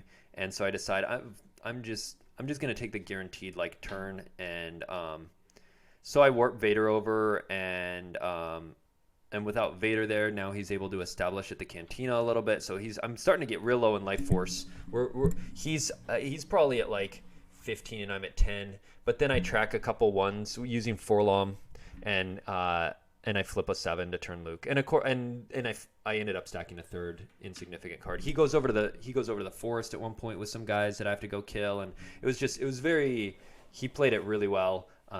But I had lots of different paths to victory, and I decided about mid game that he had been doing a lot of damage, and I wanted to just got my second one stacked, and so I was like, I'm just gonna track some low destiny, lose the duel, and then turn Luke. So that's what I did. It's the phrase is win or go home. I think I said it as lose and go home, which is also accurate. If you lose, you go home. Lose and go home, but win or go home is the term. Good call. So I won that one. I'm 4-2. My next game was also on stream. It was game 7. It is on the PC's YouTube channel. It is me versus Mark Walseth bringing before me. I have no idea. Turn 1, I get a verify. He looks for like Emperor, and he'd activated it. So I get a verify, and I look, and basically his deck is actually, let me pull up. Oh, I don't think he did his list in the right format, so I don't think we get to look at it, which is sad. Let's see. Walseth. Oh, no, he did. Bring him. Sweet. So here's his list. It's 6 artilleries, 6 point mans, 6 Blizzard 4s. He starts a defensive perimeter. And yeah, I notice a limited resources in there. Like it uses drop, and it's got 4 Sith probe droids and 2 Vaders. And the idea is you use Blizzard 4 to get out Vader, and you have an AT-AT cannon that you upload with Prepare for a Surface Attack that forfeits for 3. If they attack your Blizzard 4 at the 3rd marker, then you lose 1 with Emperor's Power to add a destiny. So you power 8 and 2 destinies, and you can forfeit the gun used for 3. And if they draw higher than that, you forfeit it used and lose the Blizzard 4, and then you just pull the gun again and play another one, and you can just keep attacking them so that you can turn Luke, or so that you can do a bunch of damage. And so then Cal says he thinks I was quite likely to be the top 5 and 3 on tiebreakers anyway. I might have been. I played Kevin Shannon. I played Dennis. And I played Desai. Shannon, Dennis, Desai. But maybe not. I don't know. Either way, I wanted to go 6 and 2. So I got a verify on turn 1, and I missed. I saw all the artilleries, and okay, I'm gonna save my grabber for that. And what I missed was that his Sith Fury was non-V, and the non-V one says light draws 3 destinies, dark draws 2, and if dark can get higher than light in those 2, then when you duel, you do it right before the Brigham duel. Then when you duel, if light loses, they lose 6 extra. So essentially, and this happened later in the game. What happened is Walseth drew 7/7 for his 2 Sith Fury destinies, and I drew a total 10 or 12 between my 3 destinies. I drew and so and then he drew 7/7 for the actual duel, and I drew less than that. So then I have to lose 9 for the duel instead of 3. So Johnny Chu had a deck like this a few years ago, maybe back in 2016 or so, designed by one of the Team Albany guys, like Giannetti or something. And it's basically a gimmick deck. And if you see it coming, you can beat it. But I just missed the slip on my verify, which is just awful. And so. So anyway, what I needed to do was just put Luke on the Blizzard, on the not Blizzard, but on the Blue 11, and just have him pilot and just eat 3 to your destiny for not having Luke present at a battleground, and just peel 3 every turn to that. I had shut down his walker damage at the third marker because I put up projection and menace fades out, so that was doing 0. So I should have just eaten 3 every turn, and then Luke would have been piloting Blizzard 11. So then I would have retrieved 1. So I would have taken a net 2 damage every turn, which is the same as I was doing with the objective out. I was doing a net because I was taking 3, but then he was taking 1 to his own objective. So that net's the same as me just taking 2. I thought about it, and I almost did that with Luke, and then I didn't. I was like, I'm just going to go ahead and let him start taking damage from his objective, and that was dumb. That obviously I would have insta-won the game because then he couldn't have done his whole dueling plan. But so what happened is I'm draining 2 at the beach. I'm Stardust pinging 1. I'm draining 1 at the system. I go to his security tower, and I'm draining for 2 there, and I just. And then I'm just like playing really cautiously, really safe. Joker King says, watching the Wallseth game, I was surprised with how many characters you deployed after the verify. I don't know if you put him on more characters. Yeah. So all he had was the Emperor and Vader and probe droids. But I didn't know if he had like Ninth Sister. And we talked a little bit after the game, and he said Ninth Sister was in there until he had just recently cut it. I didn't know if he had Ninth Sister or anything like that. And I didn't want to, at one point I had Kraken and a spy at his security tower, and someone else too. I think I had 3 guys, but none of them were enough ability for Ninth Sister. None of them were greater than 3. And so what I was worried is he'd come down with Ninth Sister, lose 1 with Emperor's Power, draw 2 destiny. My total would be 0, so he'd outpower me. I'd have to lose 2 guys. And then 1 guy's still stuck there, and I'd have to stack a card, more importantly. And then 1 guy's still stuck there, and if I battle into him and just Hoojix it, I have to stack a second one. And once 2 are stacked, they can turn Luke with a 7. And I know he has a ton of 7, so all he needs to do is win 2 battles. And so I was not playing against the Sith Fury plan. I was playing against what if he gets 2 cards stacked, essentially just by going Ninth Sister, clearing 2 of my 3 guys, and then the third is just screwed. So I piled a couple extra guys so that he couldn't do that. So I was just basically over deploying. Yeah, no problem. That was a good question. So I was way over deploying because I didn't want him to get any cards stacked, and just playing really safe because I know he's doing 0 damage with his drain, and he's getting 3 in with a duel because he's going to win the duel every time. But he's losing 1 to his objective. He's losing 2 to the security tower drain. That's 3. He's losing 1 to Stardust, makes 4. 2 to the beach makes 6. 1 to Scarif system is 7. And then sometimes when at the end I move to Dude over to the data vault with my objective makes 8. So he's eating 8. I'm eating 3. I know I'm massively out damaging him. I've deployed a lot more, but I'm just playing ultra safe by over deploying. And then he does a Sith Fury, and I'm like, oh crap, that Johnny Chu deck. Why, when I verified, I didn't look to. I just assumed this was V, and so that was a dumb mistake. I thought about the blue 11 play anyway, and for whatever reason, I just didn't, and I should have. That would have just instantly got a handshake. But anyway, so he gets a Sith Fury V off, and I get a 10 to his. By then he's got 4 7s in a row tracked, so he goes 7-7. He's got 14 to my 10. So then he duels and gets 7-7 again, and I get less than 14 on my 2 destinies.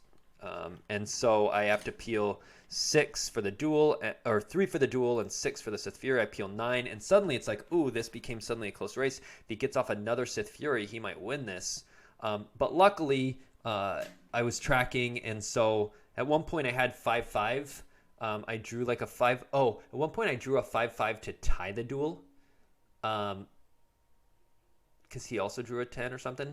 Or maybe I just drew 5-5 but still lost. Either way, I had a 5-5 tracked. But then he shuffled my deck with Omnibox, and I activated. Anyway, at some point, I activate. I've got 4 in deck, and it's 2 3s and a 5, or 2 3s and 2 5s. And I use Vanden Willard, and one of the 3s comes off the top. And so then on his turn, when he duels, I draw 3-5-5. So the 3 is my bottom of used pile, and then 5/5 above that. And that's when I think I had to peel 9. But then I'm able to Van Willard another 5 on top. So my used pile is 5/5/5/3. And then I just activated all. So now I've got that all tracked. And he had already used his Omnibox combo at that point. And so now when he plays his second Sith Fury, I draw 5/5/5. So I have 15 for my total to his 14. So I don't lose the Sith Fury, which means when he wins a subsequent duel, which he did, I only lost 3 instead of 9. That saved me 6 extra force loss. And so then I'm able to drain him down to where he can't keep enough cards to do another Sith Fury. And so then I drain him out and I win. But essentially, the game losing play was not verifying that that Sith Fury was non-V, but the game winning play was tracking 3 5s to win a Sith Fury. And then I was just locked in. Unless he found his Omnibox again, I was just going to... Actually, it didn't even matter because at that point, my bottom 3 of my reserve were 5/5/5.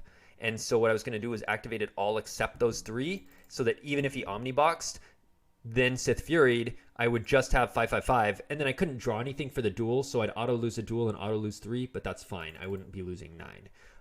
So I was Omnibox immune at that point as well, or my plan would have been, but I think it didn't last another turn past that.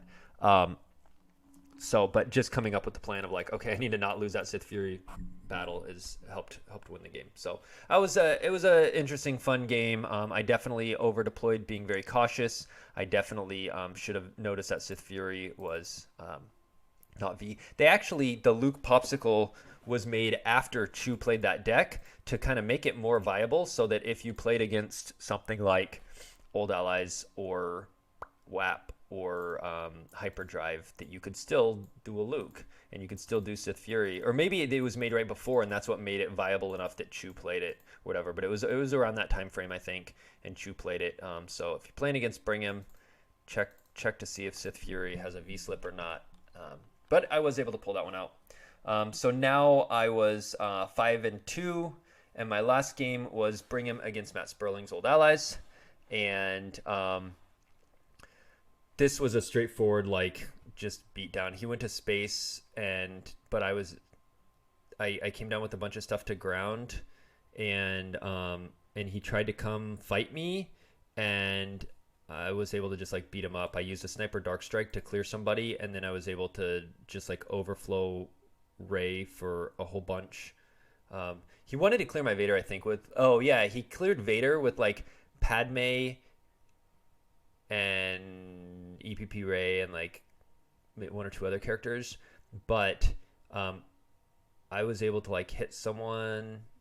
No, he played Keep Your Eyes Open, I think. I wasn't able to hit someone, but I drew 2 good destinies with Emperor's Power, and so I was able to clear a couple characters and then like no escape and get Vader again and more characters and Sniper Dark Strike and like just overflow and Emperor's Power and overflow Ray for like 9 or 10. So he had a good play of like clearing Vader, and he had the Keep Your Eyes Open, and he had the Padme, and he did clear me off, but I got a couple good destinies with Emperor's Power there, and then I was able to clap back at him and counter beat and had the Sniper Dark Strike trick to just clear out Ray in like 9, and then he was just on the back foot. Then he was paid to drain in space, but then I was able to come down and just keep attacking. I flipped him back a couple times where he'd come down with like a Lorsan Tech and something, and I'd go kill it, and so it went on a few more turns, but it was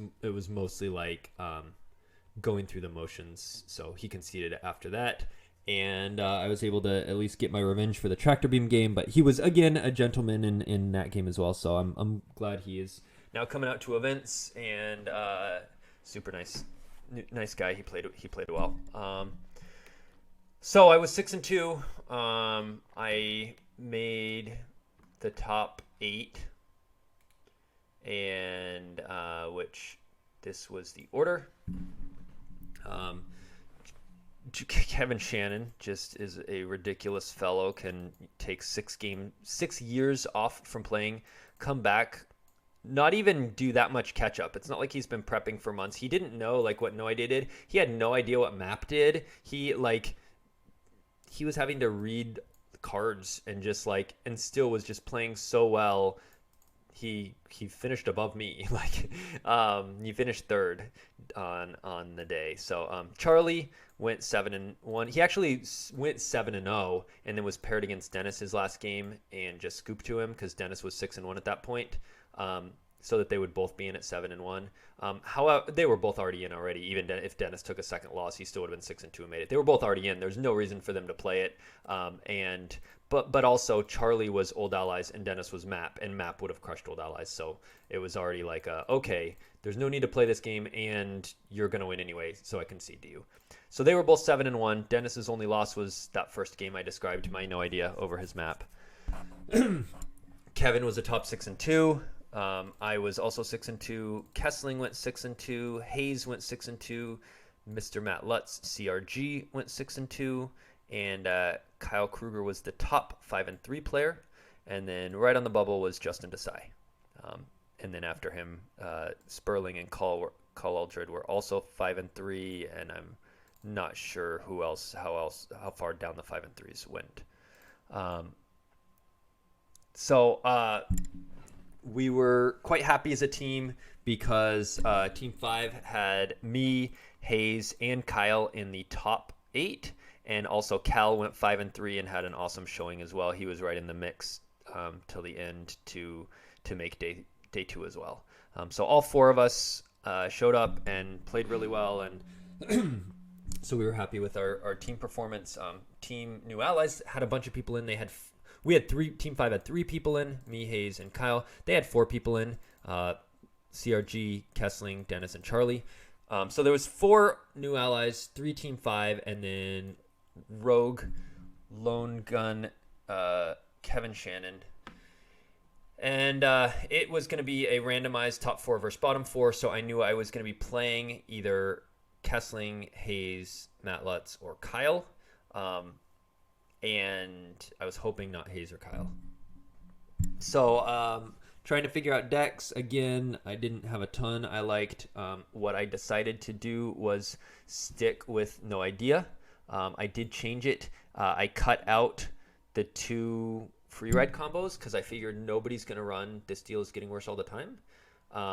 And I added in a double agent because I expected more. I expected ISB. I expected, Kevin had ISB, Kessling had ISB. I could see Charlie playing ISB. So I was like, people like ISB. So I added in a double agent and I added in a second Lieutenant Blount because I was like, and of course I do have a Antilles maneuver to grab him. But I was like, I want to find Blount early. If I'm playing ISB, like I can just take Coruscant. I can put him there. I can just keep him flipped and then I win the game. So, I added in that they're tracking us. Also, I don't remember there's some other change too. I intended to change Leia's transport to Gold Leader and Gold 1, but I decklist errored that. I forgot to make the actual change on here. So I went with my submitted decklist, which was this. And yeah, so No Idea. And the major changes were double agent, second Blount. And I cut the free ride combos, and I cut one other card for whatever I just said, some other card. They're tracking us, in case Map had some of those tricks that it cancels. So that was what I went with for light, and for dark, I went with Tigawat. Just like I was going through the process of no one's gonna play Tigawat, so I'm cutting my free ride combos.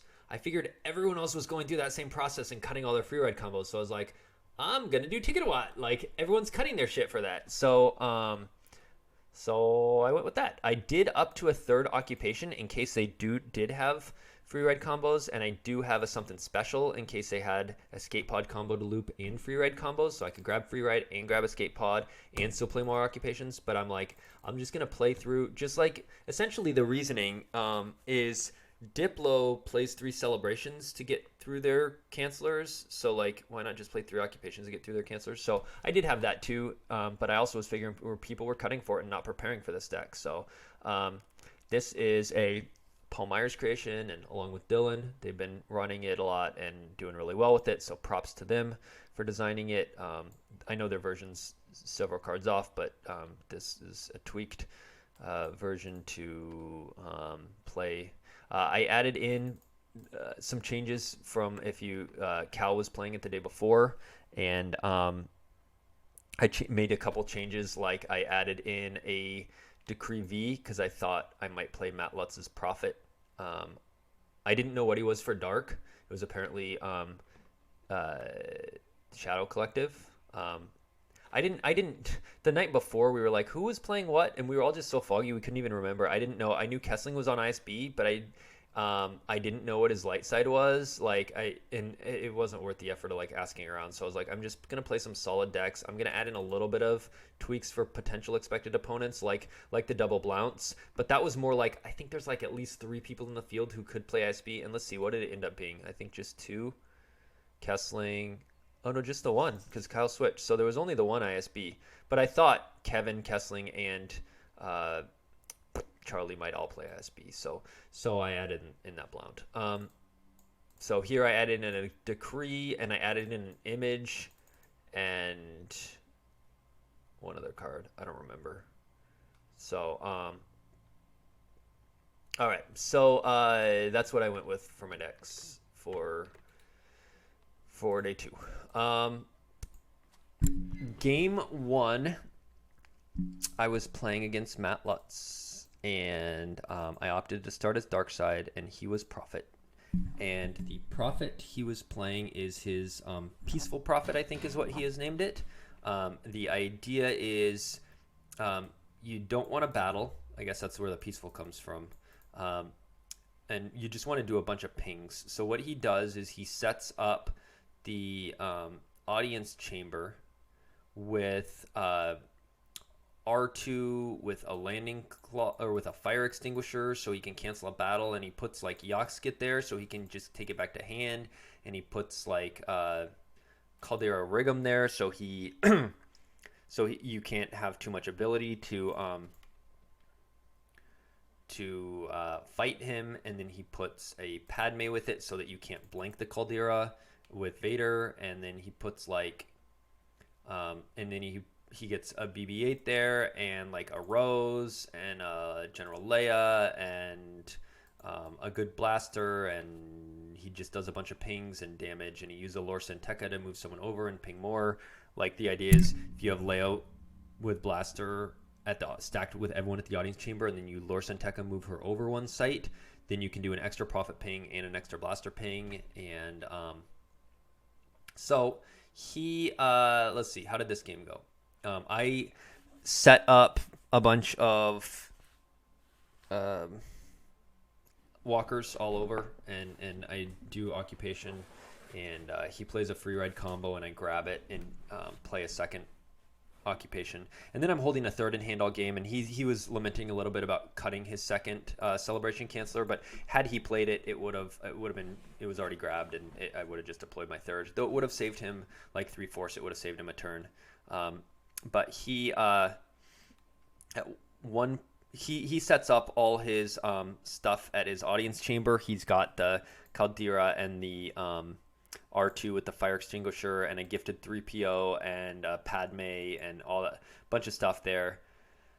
And I'm draining and doing some like 6 damage, 8 damage a turn. And the turn he sets that up, he's just the one location, and so he's got like 4 in his lost pile, and I play Coward so that he can't flip and retrieve, and so then he has to go to a second location, so then I'm able to get like 8 more damage on top of that, and then he flips and retrieves 5, but then he consolidates back to the audience chamber, and he top decks a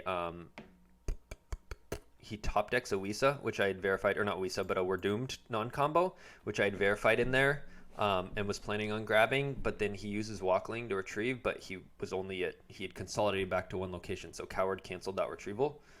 And so then later he So he's doing. I'm like occupying for 3, cheer new drain for 2, and drain 2 at the downtown plaza, and like 1 and 1 um at the other sites, and like he's doing a BB-8 ping, he's doing a good blaster ping, he's doing a profit ping, and he's like draining for 1. I think I got an image of a Dark Lord there, but then later he gets a Saber, Anakin Saber there to make it a drain of 1, and so he's like doing 4 or so, and I'm doing like 8 or something like that. But I've put a lot more cards on table, and he had the one-time 5 card retrieval.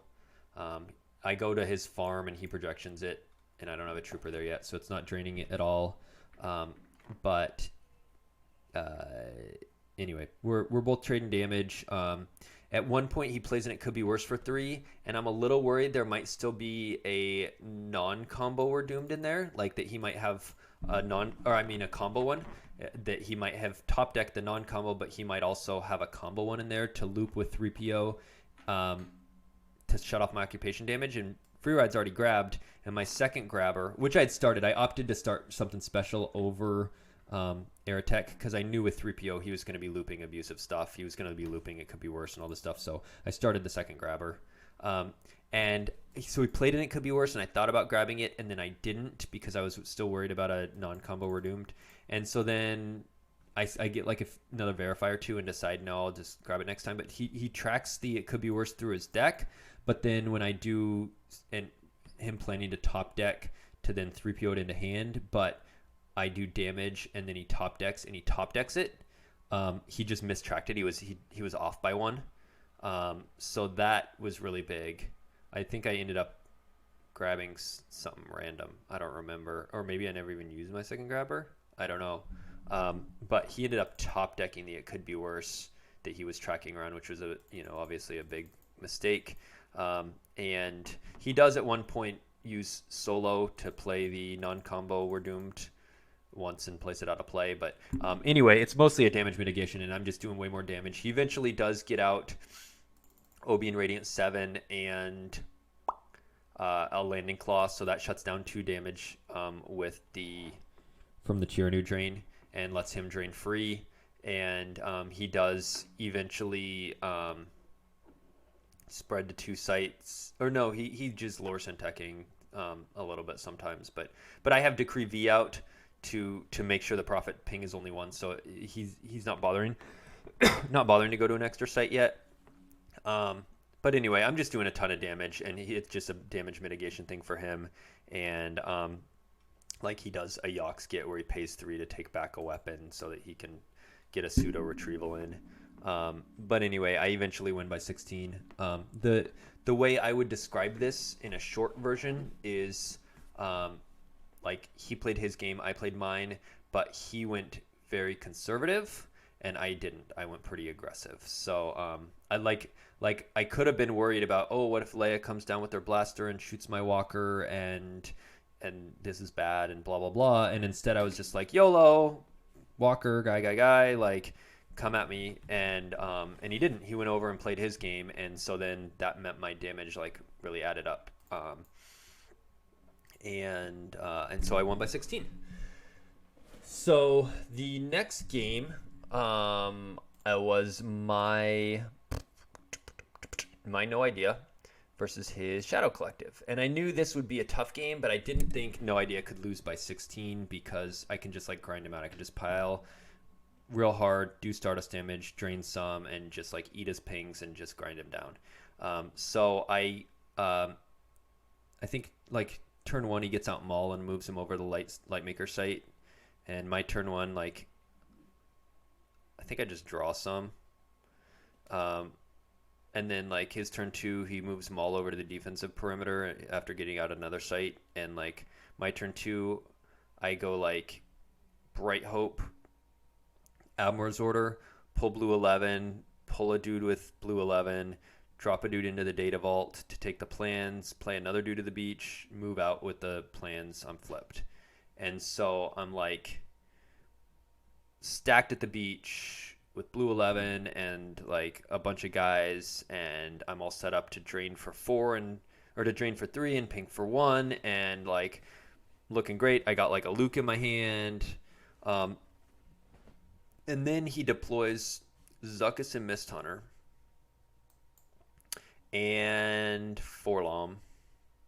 And then he throws like Johto on board for just like fodder or whatever. I don't know. And I'm like, crap. So like my guess was he has no space in this, so I'm just gonna throw it on my Bright Hope, which is Power 1, 4'5", and actually Power 0 with the Admiral's Order. So I'm just gonna throw it on a naked Bright Hope, and I was gonna reinforce it like the next turn, but I was like, he probably has no space in here, and if he does, it's probably not in hand. Well, in his opening hand was his 1 Zuckuss and Mist Hunter and his Forlom. So he comes down, he just wrecks Bright Hope. I don't have a Hoojax. I peel like 5 or 6. And now I'm in a bad position because I'm having to pay to drain all game, and his is draining free. So that's real bad. Besides, peeling a bunch of cards.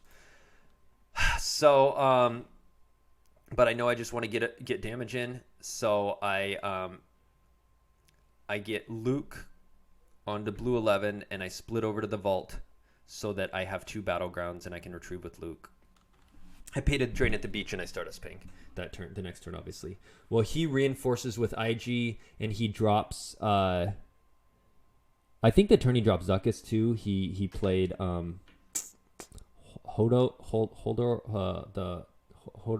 whatever the one that pulls Aura Sing is.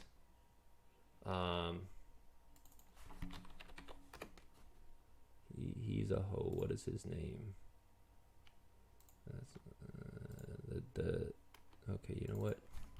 Let's look up Aura, and let's search game text for Aura. This guy, Hondo. There we go. He plays Hondo and a gun over to his like Lightmaker site, and so that lets him flip because he controls 2 battlegrounds with gangsters, and so he flips and he's getting ping. He's flipping every turn and getting a ping from that, and he's draining like 1 at the defensive perimeter because I get a projection there, and he's draining 1 at the system, and he's draining 1 with Hondo, and he is pinging 2 with a blaster effect. So he's doing 1, 2, 3, 4, 5. He's doing like 5 for free. Oh, and 1 with the objective. So he's doing 6 for free, and I'm paying 3 to drain 1 and paying 3 to drain 2 and pinging 1. So I'm doing 4, but it cost me 6, and he's doing 6 for free. Plus he got the overflow early, so it's just rough. I do get an Ezra down over to his Maul's site, and she stays alive for like a turn or 2 and gets like 2 to 4 damage in, and then he just kills her with like a Jabba. And so now we're getting low, but I am just consistently getting damage in, and I deploy Leia Organa in front of his Maul at the defensive perimeter, so that saves me 2 force the turn I deploy her, and I don't figure she's going to get overflowed. I have a Hoojax in hand, just in case he has like a Wounded Warrior or whatever. Of course, that she gets 1 if not able to otherwise, so she'd still get a Destiny. But I deploy Leia in front, and he and so she blocks the blaster ping for the turn. Yeah, that's it. Hondo. Thank you. Hondo Onaka. So she blocks the blaster ping for the turn and the drain of 1 for a turn. So she blocks 2. And so he battles with Maul, and he opts not to fire because I can just cancel it with my objective. And so and she blocks him from flipping that turn because now he doesn't control 2 sites with gangsters. So she saves 3 damage there. He battles, he draws a 1 of a Dryden Voss, and he doesn't have a Sith Fury V in hand. So he draws a 1 and adds 1 with Maul, so it's only a 2, and Leia has diplomatic immunity less than 3. So Leia's immune, and I draw a 5. An Antilles maneuver, which he subtracts 1 with Maul, makes it a 4. So Leia's power 7 to Maul's power 6. So he actually is going to have to peel. So he sends the gun used, and then ends his turn. So then my turn, I like pay to drain 2 at the beach, pay to drain 1 at the vault, and I Stardust ping, and I deploy an extra fodder guy with Leia. So now he does his like drain, ping, etc. He drops a why didn't he play a gun? I don't remember why he doesn't play a gun. Maybe he's getting low in life force and he didn't want to pull the gun back. But he drops Politic in front of the beach because he started the Gick effect and he also pulled a Gick real early with Masterful combos. So he has a Gick in hand and the Gick effect. So he drops Politic to the beach for a turn. So I oh, you know what I did actually is when I dropped the fodder with Leia, I had my 5 still tracked, and so I battled Maul, and it was a scrub who was like a power 2 scrub, but I drew my 5 that Maul made it a 4, and so I was like power 9 or 10, and he drew low again, and so he had to peel like 3. I was like, my only out is like maybe I can kill this Maul, or maybe I can make him peel. So he had to peel like 2 or 3 to keep Maul alive, and I lost my scrub. And so now Leia, who had already blocked the 3 damage, again blocked a drain of 1, and of course had she died in that first battle, the gun would have been out. So now she's blocked 4 damage, and then he. And when I battled, Politic must have been there the turn before, because after I battled with the scrub, I battled Politic with like no Destiny left in my deck and just massively overpowered, and he used the Gick effect on it. And so then Maul battles Leia and kills her this time, but and then gets to flip because it's still in his battle flip phase and ping 1. But now he's down to exactly 16 cards, and I had just won by 16 the first game. And I'm down to 2 after all his pings. After his objective pings me from 3, I'm at 0 in hand, 2 in life force. I can't even pay to drain. But I do 1 Stardust ping that knocks him from 16 to 15. And so I advance in the match by 1. It was a very close game. That the Zuckuss and Forlom blowing out. I think I would like No Idea as a matchup. If they had no space, or if I just played more cautiously, I think Shadow Collective would be an okay match.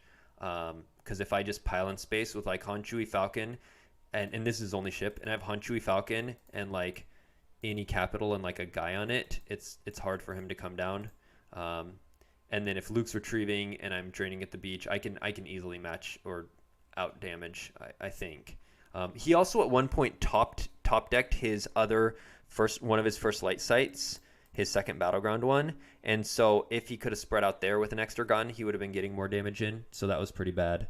But yeah, I almost conceded the match 2 at one point mid game when he had like 24 in life force and 6 in hand, and I was just like had already peeled a bunch, and he was draining free and I wasn't, and I was just like, I almost just like was like, there's no way I can come back from this, but I just kept grinding. I paid 3 to drain 1 at the vault probably like 4 times because I was just like, I just need to keep getting damage through.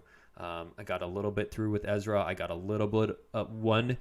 He lost 1 to the battle where he battled Leia and I outpowered, and like 2 or 3 to my next battle when I battled into him with Leia and a scrub, and then just eking out 1 Stardust ping, like was able to get him down to both of us having 16, and the Stardust ping knocked him to 15, and 1 by 1. So it was a great match. He played really well, and I was just able to squeak by. So my next games were. So I made the top 4. My next games were against Kessling. Those were streamed. So you can go watch the commentary and stream on the PC's YouTube channel. But I'll go through it from my perspective. Kessling, I asked him mid-round, once we knew we were matched up, I was like, hey, what are you playing? And he said he's doing ISB Old Allies. And I said, all right, cool. I'm doing Ticket No Idea. And so I thought about what side do I want to start. And I thought No Idea was advantage over the ISB because, like we've talked about, the double Blount and the Menace Fades. Of course, Menace Fades is kind of irrelevant if they're not flipped, but it could still help against Chiranu. And the double Blount. And I thought no idea is kind of advantage, so maybe I'll start with that. And the Tigidawat, I thought Old Allies was advantage because they can just reduce your occupation damage, and then you're doing like 4, and they're doing more than that. Like if you stay at Bespin, you're maybe doing 4 or 5, but they're like they're draining 2 at their 2/2. They're draining 2 at the system. They're pinging 1 with BB-8. They're maybe draining at the other site. So 2, 4, 5, 6, and maybe they're rose retrieving. And you're draining like 2 with Chiranu, 2 at the downtown plaza, and 1 and 1, and maybe 1 on occupation. So you're doing similar. They maybe are doing 1 more than you net, but you've also probably deployed more. So like it's pretty tough in theory. And so I thought I'm gonna start the No Idea versus the ISB, and then Phil was like, "Call me," and he's like, "Start the deal." He was like, "Start with that one. I think you can play that well, like the first game, and then just grind No Idea ISB like and not make mistakes." So I was like, "All right, I'm gonna go with Phil." So that's what I did. I started with Dark Side. He was Old Allies. I set up my free executor. I set up some walkers or whatever. He set up the Falcon at his system. Then his second turn, he checked for a site, and he'd activated it. And little did I know he had a bunch of sites. So he had the normal starting. And then he had the graveyard. But he also then had the Ravager crash site instead of Lor Santega's site. Maybe he was putting on map. He didn't want to get choked by map. No, he would cover up the map one. So I don't know why he did the Ravager crash site over the Tunnel Village. But anyway, on his second turn, he activated both the graveyard and the crash site. So he wasn't going to be able to come down and flip. And I was already at 2 locations because I think my first turn was like Executor and Piet to the docking bay, and use Piet to pull Tempest Scout 3 to the 2/2 downtown plaza and put Ozzel on board there for free. So then my second turn was like drain 2 and 1, guy over to another site to start occupation damage, guy to the upper walkway. It's like Mark Steele to the upper walkway, and then play occupation, put Piet. Transfer Piet over and move Mark Steele over free. So then I'm set up right now to do a bunch of damage. So he activates both his sites. Hey Robo, how's it going? Good to see you. I'm doing a tournament report for like a card game. It's a Star Wars CCG card game that I play. We just had an in-person tournament this past weekend, so I'm talking through right now. I'm almost done though. That's relative. I probably still have at least a half hour to go, but I'm talking about my semifinal games. So his turn 2, he activates both of his battleground sites, so he's not going to be able to flip. So he goes to alternate plan time, and he deploys like a Tantive and Radis, and moves them plus the Falcon in front of my Executor. And the Executor has no pilots at this point. Like I wasn't worried about him attacking it with whatever ships he had that were not the Falcon. So the Executor was just like alone. So he moves all them in front of the Executor. So my turn, I occupy for 2, drain 2, and drain 1. So now I've done like 8 damage over the past 2 turns. And he hasn't done any, so I'm pretty happy with that. And so I have both my ships in my hand. And so let me pull up that list. Did we look at that list? Oh yeah, we did. So I have both my ships in my hand. So I drop Jendon in Onyx 1 and Onyx 2 at Bespin. And I also I do my 5 damage. I drop those 2 ships. I think I also maybe play a pilot on board, and then I deploy someone to the upper walkways. So now I'm at all 3. And then I deploy someone over to the upper walkway, but then I shuttle up Mark Steele. So now I have Piet at a site, Ozzel and Tempest Scout 3 at the middle site, and just a random whatever at I think it was like a trooper, eye rollers, whatever, at the upper walkway. So I'm at all 3 of my sites, and then I have Executor with Mark Steel and my 2 ships. Well, he can't battle into the ships because I get 2 Destiny. I'm like power 20 and 2 Destiny, and he's power like 15 and 2 Destiny. But my ships bounce to hand, so I can easily or once per turn. But Jendon can forfeit for 6 into hand from Bespin because of the free Executor effect. So battling into me is not very good. So he deploys some guys to Jakku. He deploys like Leia to it. He deploys Leia's Resistance Transport and pulls Leia and lands, and then deploys Rey at a site. He like lands Leia, and then he moves over the Tantive to the system to flip, consolidates Rose with Leia, and then moves and lands the Falcon and flips it in front of my 2-2. So now he's blocked my 2-2 drain, and he's flipped, so he caps occupation. But I do an occupation for 1. I drain 1 at the system. I drain 1 at the docking bay and 1 at the other one. So I still do 4 damage this turn. And I don't really want to battle as Falcon because it's got Poe on it and it's going to draw a bunch of Destinies and stuff. So I just I deploy like Veers in Walker in front of like Rey. Oh, and he also put Rose there. Not Rey, Leia, Rose, BB-8.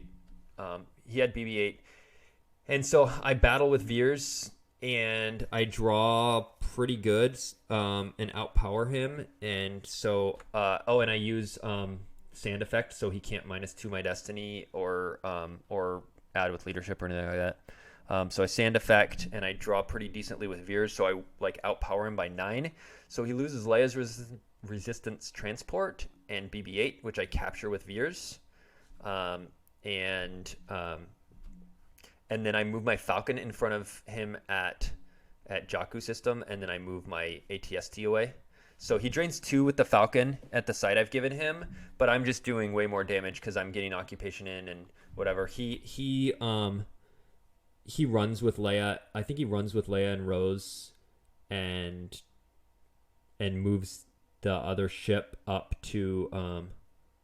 He had played Chewie first. Also, before he landed the Falcon, he deployed Chewie in front of my Walker, and I tried to trample it, and I drew a 2 and missed, and he grabbed it. So Chewie was also there. He was a big threat. But he moves the Tantive 4 over in front of my ships, and I think he played a generic Corvette 2 and maybe it pilot or shuttled someone up or something. But he moved them in front of my 2 ties. And so my turn, he pulls Resistance or Ultimatum because BB-8 being captured adds 1 to that drain. So, but I drain 2 at his Jakku landing site. I drain 2 at the Jakku system. I do 2 occupation, and he can't cap any of this because he's not controlling 2 Jakku locations. And I drain 1 at the docking bay and 1 at the upper walkway. So I'm just doing tons of damage, and he's not doing that much. Like, this is all kind of gone off script for him, which made it a fun, interesting game. But then he moves his. I just moved the Executor back in front. I think I played a Vader in front of him and moved and then I played like at some point I played Barak and another dude, and at some point I played like Moff Gideon into his Rey's hut, and basically I'm just spreading out and doing a bunch of damage and blocking most of it. I'm avoiding his Falcon. Later he gets a Han and to go with the Chewie and splits them and the Falcon on my sites, but I'm just getting 2 occupation damage every turn. I'm draining 1 or 2 at the system every other turn, depending on as he runs from wherever the Executor is. I drain at Rey's hut for 2. I drain over at his his 2-0 site. Sometimes he's getting a Rose Retrieval, but sometimes I'm blanking it with Vader. But he's basically, his main damage is a drain over at my Cloud City site for 2, and I'm doing like 6. So but he's able to grind it down. Like, that's the thing, is don't give up, because he ends up finally, like, when the game ends, I have 13. So he was able to grind me down to 13, but I was just very much in control the entire game. Just very strong board control, doing more damage. I just deployed a lot of cards. I had to deploy, a bunch of pilots and Executor and Barak and Veers and Vader and Moff Gideon, and then he was getting in, drain. So I end up winning by 13. So then the next match is my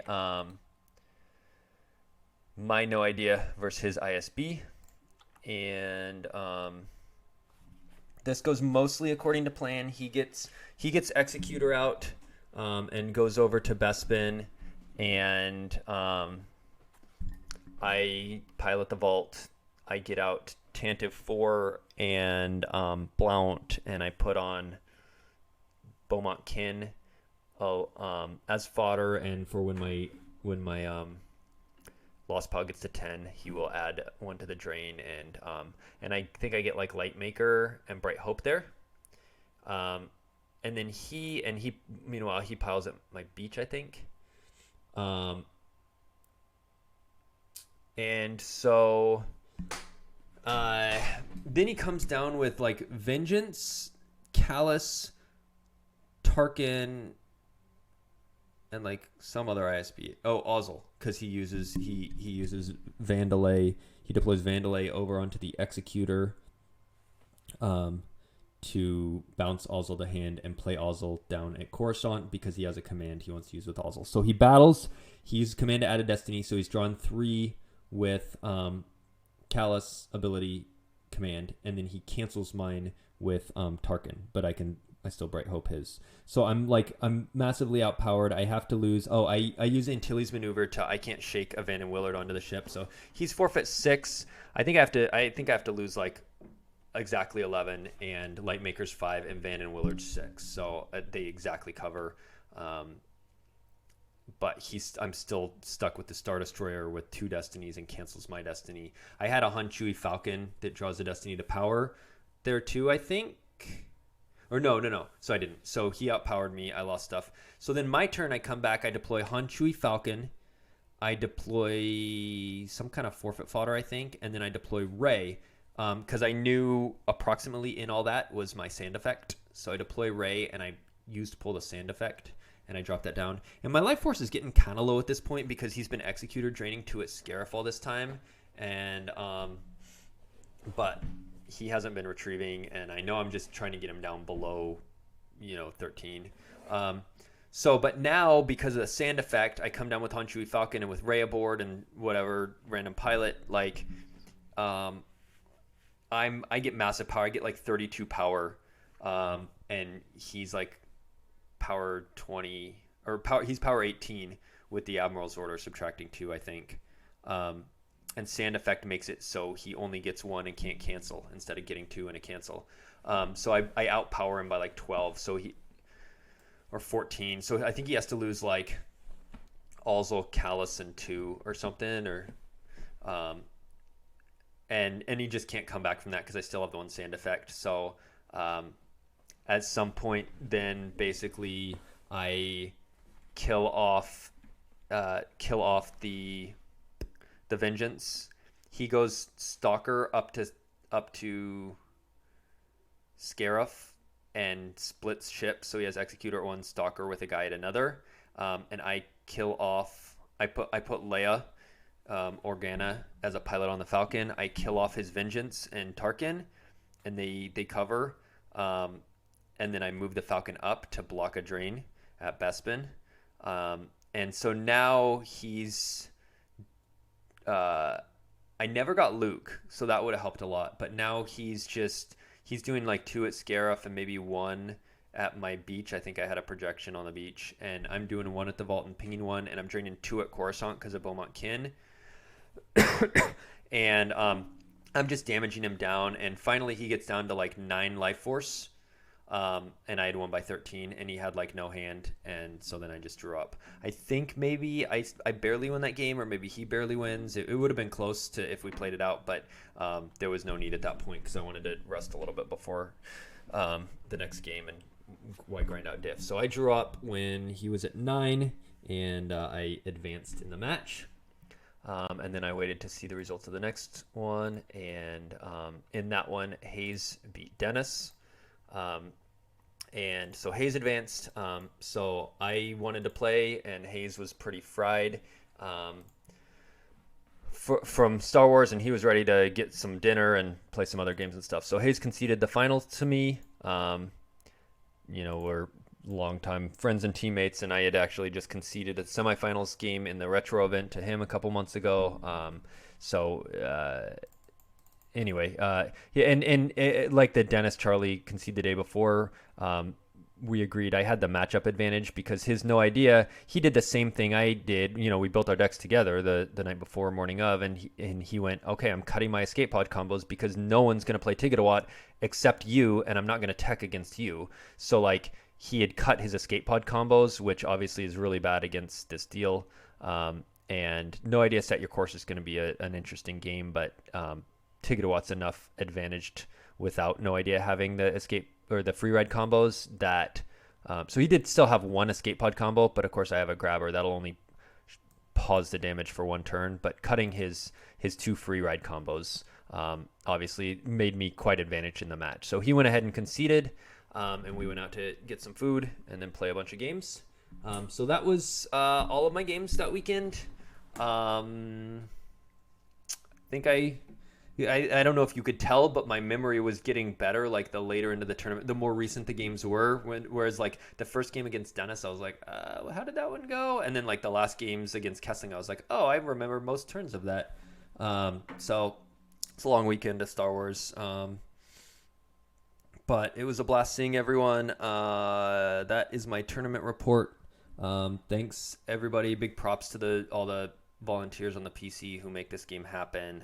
It's a lot of fun. The people who organized this event and ran it, Casey, tournament director, and Jerry and Dan for doing the streaming. And Scott, of course, does so much getting stuff to work, like sending all the streaming equipment and getting the hotel Wi-Fi, calling the hotel and being like, get your shit together. And then all the people on the PC who like Schoenthal with the tournament committee or Jared doing all the like tweeting and marketing and getting all these deck lists up so that we could actually look at some of these deck lists as I did this, and the whole D&D team making new sets and working on making cards for us, and the graphics team has been killing it. So cool. And the GIMP team coding everything. So really appreciate everyone. It was really fun seeing everybody. I already have my flight booked for Worlds. So I'm excited. I'm glad Kevin Shannon is back. He is a really fun guy to hang out with, a really great player. I can't think of a bad experience this whole weekend. I had really classy opponents. I just had a fun time, and the hotel was a little sketch, but it was just a super fun weekend.